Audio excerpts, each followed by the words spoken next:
Taking a look at Pepe from the previous video, we can see that Pepe is continuing to break down. Now, I'm not entirely sure where we were in the previous video, but you can see that from this low here up to this high off of the bounce, you can see that Pepe is actually sitting on all of the support from this retracement, which means that if Pepe actually breaks this low, which is also the low from the summer, then you're probably looking at a move all the way down to about 52 for Pepe.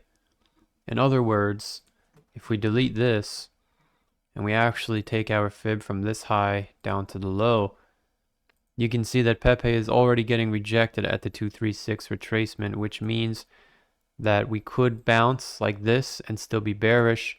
We could even bounce all the way up to 77 and still be bearish, at which point, again, the next area to watch is that low from the summer, and obviously the low all the way down here from the spring.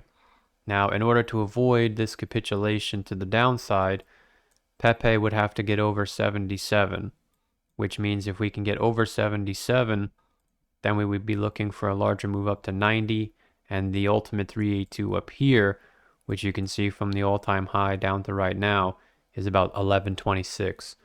So in the macro picture, as long as Pepe is below 1126, it would be considered macro bearish.